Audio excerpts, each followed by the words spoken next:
Mahmudxo'ja Behbudiy alloma, yozuvchi, jamoat arbobi va o'zbek dramaturgiyasi asoschisi, jadidchilik harakati ya'ni yangicha o'quv metodikasi lideri.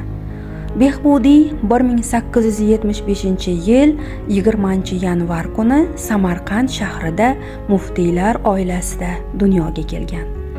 Adabiyot, tarix fanlari bilan birga Mahmudxo'ja siyosatni ham o'rgangan. Gazeta va jurnallar orqali dunyoda sodir bo'layotgan yangiliklar bilan tanishib borgan.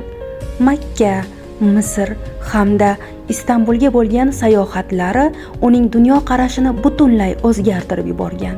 U gazeta va jurnallar bilan hamkorlikni o'rnatib, o'z maqolalarini chop eta boshladi. Ularda maktab va san'atni yaxshilash masalalarini ko'tarar edi.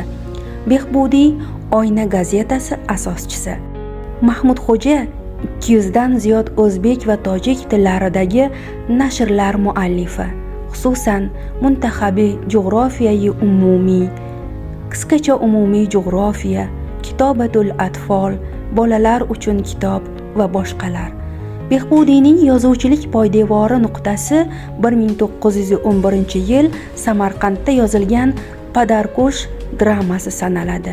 Padarkush ham janr, ham mazmunga ko'ra yangi o'zbek adabiyotini boshlab bergan asar bo'ladi.